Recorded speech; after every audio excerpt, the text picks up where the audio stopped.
Alekxandra Toyhacao. I was an invigilator for MCAD's exhibition, Haegue Yang, the Cone of Concern.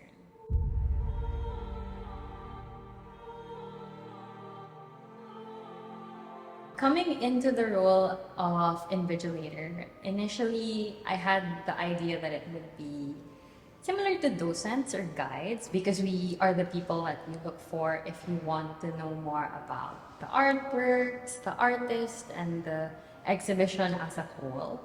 Eventually, I came to realize that MCAD's use of invigilators for the show is unique because we have the role of activating the space and essentially be the ones to illuminate the ways in which the exhibition could speak to their personal context.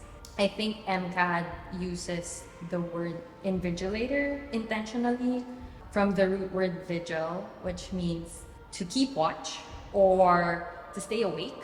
We are the ones who stay awake in a sort of like metaphorical, conscientious level. We invite visitors to come into an awareness every time they visit the show.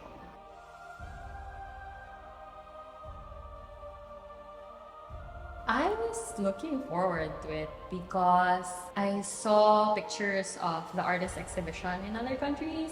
I also read some of her interviews and watched the performance of her works. I think Haegue Yang is very compelling because there's a discipline in her work. It's highly contextual. Like there's a lot of meaning, or at the very least it responds to something. But also the artworks are concerned with technicality or skill. So when you look at them, they're aesthetically pleasing. Some of them are really, really beautiful. I was very excited to see the show. And I think in hindsight, I'm also very grateful to have been a part of it. So because that was the first time that we're having a show in the middle of a pandemic, there were things that we had to learn how to do on the fly. So the first thing was obviously we had to make sure you're following masking and social distancing rules. But what's important for us as invigilators is even though you have a face shield and the face mask, you want to make sure that you're still heard and you're still understood. And I think also you want your visitor to have the most that they can get from the experience. But I think there's also thinking about how can we make the video or the online tour accessible to a lot of people, but also it still captures the experience of being in the show. So those were the challenges we faced.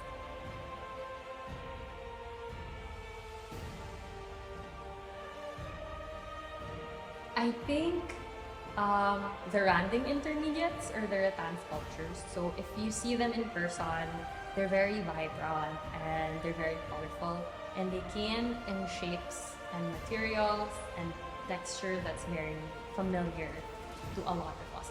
But then if you find out the names, they're also very intriguing. So there's this sense of familiarity, but at the same time distance in the artworks. So when you see the works in person, you're wondering, is this a human being? Is this an animal? Is this a creature that we just don't know yet? So the audience or the visitors would try to connect with it in different ways or try to imagine what it is exactly. And I think that resonated with a lot of people. Please make sure to visit our website as well as our social media networks. Thank you.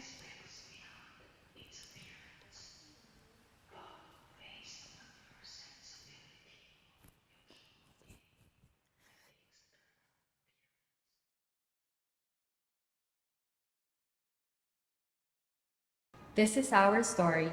This is our museum.